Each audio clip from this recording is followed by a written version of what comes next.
You made the point a little bit ago about specifically millennials and how they are not inclined to join the Shreveport police because of the low salary scale, pay structure. But you also sort of implied that there is a lack of sense of community. Well, you and Erin were talking off the air a couple of minutes ago.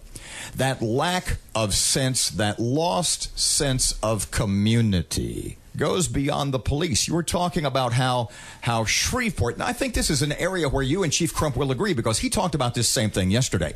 If Shreveport is going to be a good place, a decent place, people have to not only cooperate, they have to step up. They have to be neighbors to their neighbors. They have to be good neighbors again. The chief was exactly correct whenever he talked about how parents aren't the parents that we were raised with. I can remember getting a call from my seventh grade teacher one time, and the phone rang, and I had to unroll the cord all the way across the room to my dad. My dad assured her that would never happen again. I had to roll it all the way back and hang it up, and he looked at me, and I was guilty.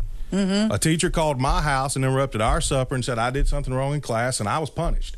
And there was no due process. There was no arguing through it. And it starts with the parents. Are the parents going to be parents? Are the neighbors up and down the street going to take responsibility as adults when they see kids doing something wrong? Are the parents going to go and attack them if they correct their child? He's exactly right about that. But I'll go one step further.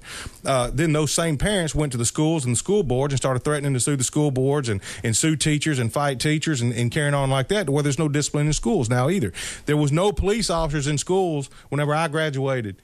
All the way up to high school in 1990, there was not a police officer on a campus. You didn't need one. We were afraid of our teachers. We were terrified of the principals. And that's because we had parents that they could call, and they would break it down. And I don't mean timeouts and cell phones taken away. I mean, they would discipline you if they had to. You made a point a couple of minutes ago also, and Erin said, what kind of call is there that the policeman likes to get? I like to go to the neighborhood where the neighborhood is certainly cohesive. They understand. I live in a great neighborhood where the neighbors watch out for each other. When you get there, if someone's at my house knocking on my door, they'll call the police. They'll call me. Then they'll turn around and say, put my name, put my number down. Write it down, put it in there, and I'll come to court and I'll testify.